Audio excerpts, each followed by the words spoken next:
Saludos, acá Gamruf, bienvenidos al segundo capítulo de El Preservador. Esta vez hablaremos de por qué Abathur es tan importante dentro del enjambre Zerg, siendo que al parecer cualquiera dentro de este que tuviese un poco de cerebro podía hacer sus propias cepas genéticas. Orígenes de parásito desconocidos. Yo lo hice, Abathur. Tú no eres el único que puede crear secuencias. Revelación. Pero también nos daremos un paso por la ciencia real, así que no se van a ir de acá sin haber aprendido algunas cosas. Estás viendo El Preservador.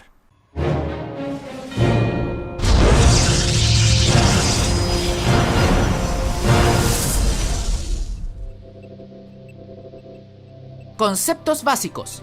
Punto 1. ADN, genes y cromosomas.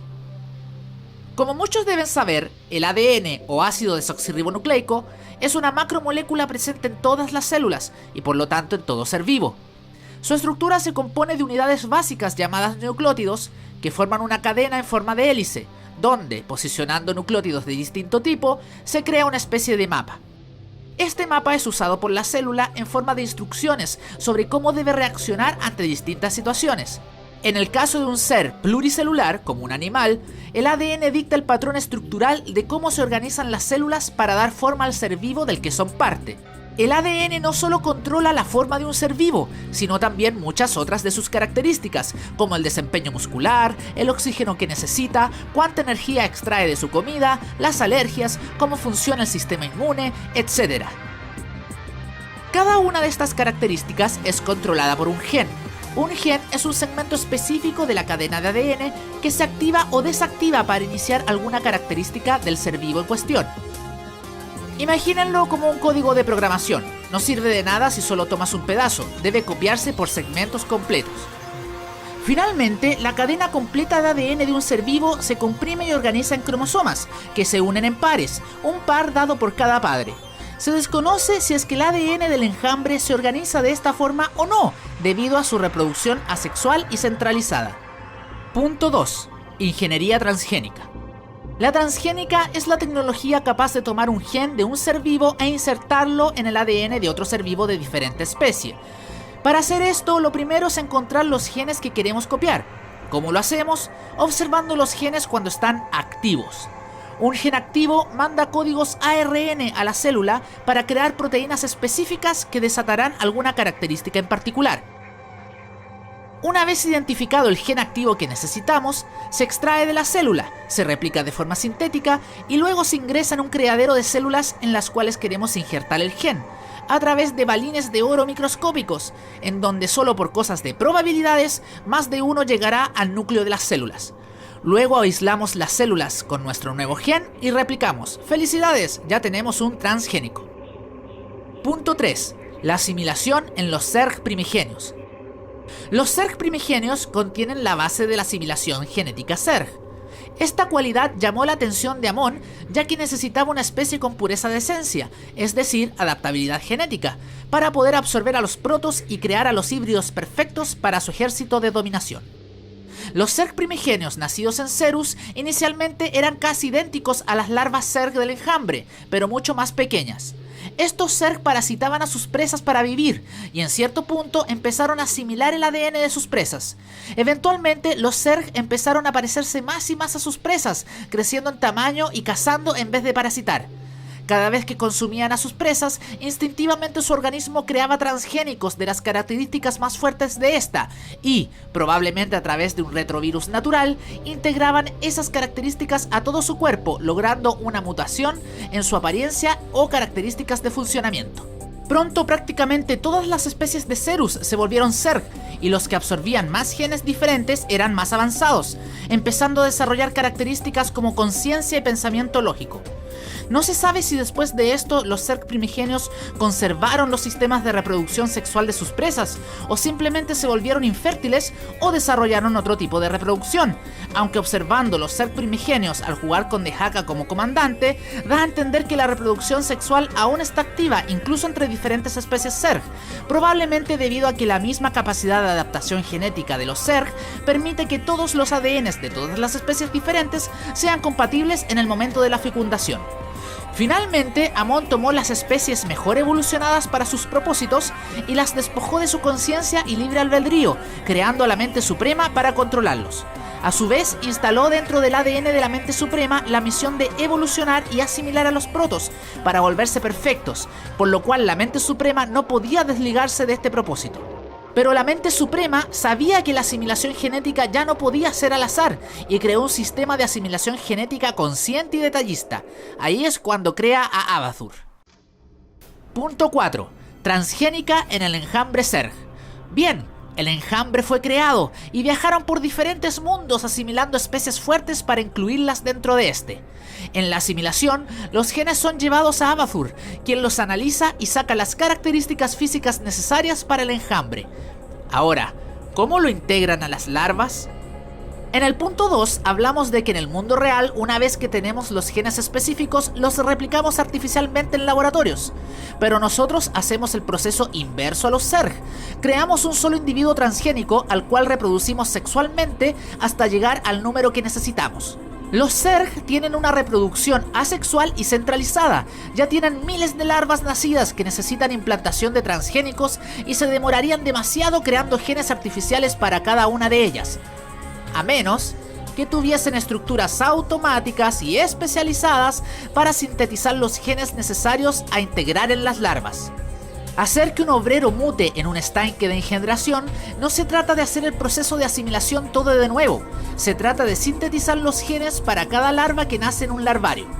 Una estructura Zerg como la espira o la guarida de hidralisco no es un órgano Zerg de investigación, solo un sintetizador, una fábrica de genes. Por eso que en cada colonia Zerg diferente es necesario crear las estructuras nuevamente. Sí, es un proceso un poco ineficaz, pero es el precio de eliminar la reproducción sexual. Irónicamente, si dos larvas que contienen todos los genes para mutar en todas las especies Zerg se reprodujeran de manera sexual, todas sus larvitas bebés tendrían la habilidad de mutar en todo y no necesitarían estructuras. Pero el enjambre necesita de una reproducción asexual para tener un control centralizado de toda la genética de la especie sin dejar nada al azar. Ahora que tenemos claro cómo funcionan los Zerg, hablemos de Abathur. Hay 3 razones principales por las que Abathur es una pieza esencial del enjambre. 1. Asimilación genética. ¿Recuerdan que habíamos hablado de cómo los Zerg primigenios absorbían el material genético de su presa al ingerir su carne? Esta capacidad fue eliminada de todos los Zerg del enjambre y solo quedó en Abathur, para que éste controlara todo el mapa genético del enjambre de forma ordenada y centralizada. Cuando el enjambre va a asimilar una nueva especie, llevan las muestras a Abathur. Luego, en su interior, desencadena el ADN de su presa y, a diferencia de los Zerg primigenios, analiza a conciencia cuáles son los genes que necesita. Comer carne, astillar hueso. Dentro de mí puedo tocarlo, tejerlo, crearlo.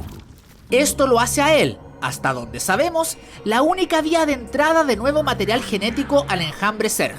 Pero, ¿por qué enfocar esta habilidad en un solo individuo? 2. Inteligencia especializada. Todos los líderes del enjambre han sido extremadamente inteligentes. La mente suprema, los cerebrados y Kerrigan, que luego de su mutación se hizo inhumanamente inteligente.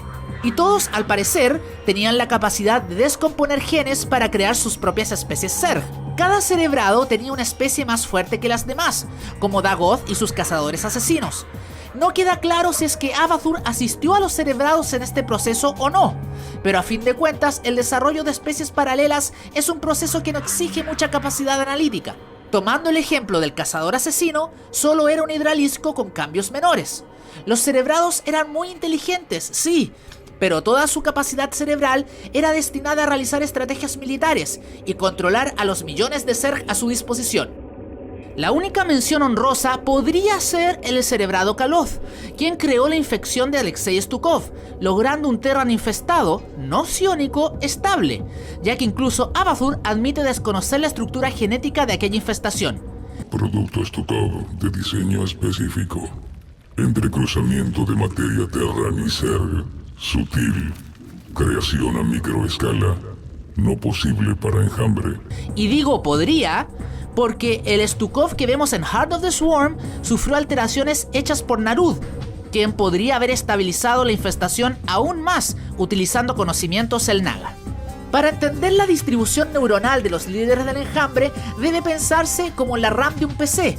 No se puede ocupar en todo y tarde o temprano, si necesitas memoria para un trabajo muy pesado, tendrás que tener un PC especializado para ello. Y el trabajo de Abathur vaya que era pesado y especializado. Las personas mortales como nosotros pocas veces llegamos a entender lo complejo que es trabajar en genética. Una cadena completa de ADN contiene 3.000 millones de códigos genéticos. Si miráramos a esta pantalla una vez por segundo, 8 horas al día, tardaríamos 2 años en ver una cadena entera de ADN. ¡Tan larga es! Componer la estructura genética de un ser vivo es extremadamente complejo, mucho más que la transgénica básica como la que hacemos nosotros en el mundo real o la que ha hecho Kerrigan. Tomándola a ella como ejemplo y su creación de madres de colonia, solamente editó el ADN de las reinas para incorporar su propio código genético y transformarlas en líderes del enjambre. Fue un copiar y pegar. Probablemente solo quería que tuviesen sus tentáculos de control psiónico y el desarrollo de un torso semi-humano fue un efecto secundario del gen injertado. Abathur, por el contrario, hace un trabajo mucho más complejo y preciso. Es parecido a comparar saber cambiar una rueda de un auto a construir un auto desde cero. Según el proyecto Blackstone, las disecciones del hidralisco y el serguesno arrojaron que el mapeo genético de ambos contiene rasgos injertados de muchas especies. El hidralisco tiene 8 especies integradas dentro de su código genético, mientras que el serguesno tenía más de 15. Es necesaria una mente dedicada a estos procesos, principalmente por la última y más importante razón de su existencia. 3. Supervivencia del enjambre Zerg. Para hablar de la supervivencia del enjambre Zerg, tenemos que hablar de un concepto llamado mutación. La mutación en el mundo real es cuando un gen cambia su mapa de nucleótidos dentro de la cadena de ADN, lo que se transmite en una variación del efecto de cada gen. Como dijimos anteriormente, los genes están dentro del ADN y este a su vez se organiza en cromosomas. Cuando somos creados en el momento de la concepción, recibimos una copia de cada cromosoma por nuestro padre y nuestra madre. Por lo tanto, tenemos 2 copias de cada gen, cada una dada por uno de nuestros progenitores. Recibimos las mutaciones genéticas de nuestros padres, pero además, mientras nos desarrollamos en el útero de nuestra madre, nuestras células realizan sus propias mutaciones aleatorias, que pueden ser entre 50 y 200 mutaciones originales que luego compartiremos con nuestros hijos. Según la teoría de la evolución, estas mutaciones se expresan y solo sobrevivirán las especies que tengan las mutaciones genéticas adecuadas para el entorno, así preservando solo los genes que funcionan. En el enjambre Zerg no hay reproducción sexual ni variabilidad genética. Básicamente todas las larvas y guerreros Zerg son clones. Sin la mutación natural, los Zerg son criaturas biológicamente eficientes, pero también es su perdición. Abathur es el responsable de no solo incluir nuevo material genético de otras especies constantemente, sino de también realizar las mutaciones necesarias en los nucleótidos que usualmente una especie tiene de forma natural, para poder seguir adaptándose a su entorno, cumpliendo la función de una evolución sintética. Por ello, Abathur es el llamado maestro de la evolución. Otros líderes del enjambre pueden copiar y pegar genes, pero solo Abathur puede editar nucleótidos y crear mutaciones. Para bien o para mal, controla toda la evolución genética de la especie Zerg, y sin él, el enjambre no tardaría en quedar estancado en su evolución, sufrir degradación de su material genético y morir. Es un trabajo extremadamente difícil y meticuloso. Es tan difícil que incluso a veces Abathur se queda corto, como con la famosa alergia de los serguesnos al jugo de limón, que debe estar en un gen que Abathur aún no logra identificar y extraer de forma segura sin eliminar otra característica del serguesno accidentalmente. Se debe solucionar alergia de serguesnos al jugo de limón, debilidad en cepa. Abathur es un megaprocesador genético, la piedra angular del desarrollo de todas las especies Zerg. Tal es su importancia que Zagara decide perdonarle la vida en StarCraft Evolution, incluso aún después de su traición junto a Mukav. Abathur estuvo desde el principio de la creación del enjambre y estará en este hasta que la última larva haya mutado en un guerrero eficaz. Bueno, ojalá les haya gustado el análisis de este capítulo. Me despido, soy Gamruf de Murlocs del Puerto y esto ha sido El Preservador. Aprovecho de mandar un saludo a nuestros amigos de Heroes of the Storm Chile y a Honor a él, el Community Manager de Blizzard Latinoamérica, que estaba ansioso por ver este nuevo episodio. Nos vemos en una próxima oportunidad, en donde hablaremos del tercer tema más votado. Si Naruto es un Xel'Naga, ¿por qué su verdadera forma no luce como Ouros o Amon? Hasta la próxima.